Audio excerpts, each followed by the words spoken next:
Hello hi అండి, welcome to Subbu. ఇప్పుడు మనం బీట్రూట్ లడ్డు చేసుకుందాము. చాలా చాలా బాగుంటుంది, చాలా యమ్మీగా ఉంటుంది. పిల్లలకి ఇలా ఇస్తే బీట్రూట్ అని తెలియకుండా తినేస్తారు. ఇప్పుడు ఒక మిక్సీ జార్ తీసుకొని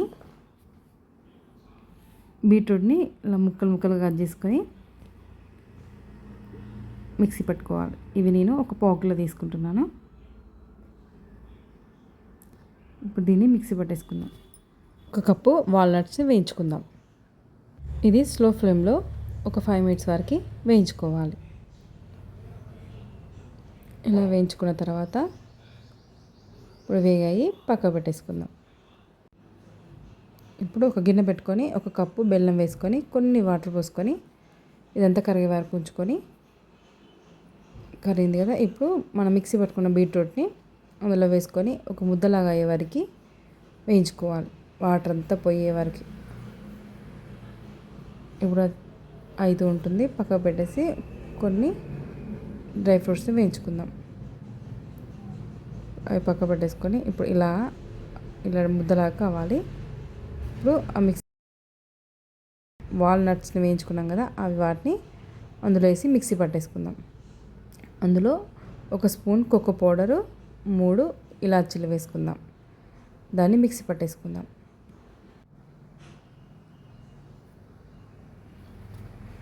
ఇప్పుడు బీట్రూట్ని ఒక ప్లేట్లో వేసుకు చల్లారబెట్టుకుందాము.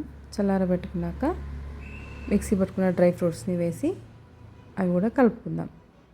ఇప్పుడు దీన్ని కలిపేసుకుందాం. అందులో వేసేసి ఈ పొడి అంతా అందులో వేసాక ఇదంతా కలుపుకోవాలి. ఇదంతా కలుపుకున్నాక వీటిని చిన్న చిన్న లడ్డుల్లా చుట్టుకోవాలి. ఇలా చేసుకోవాలి. ఇలా చేశాక మనం వేయించుకున్న డ్రై ఫ్రూట్స్ని ఇట్లా పెడితే పిల్లలు చాలా ఇష్టంగా తింటారు.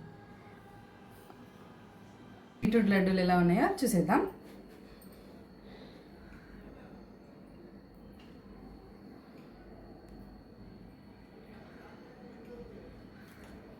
చాలా బాగున్నాయి. మీరు కూడా ట్రై చేసి ఎలా ఉన్నాయో కామెంట్ అయిపోయింది. బాయ్ అండి. Subscribe to my YouTube channel Subbu world.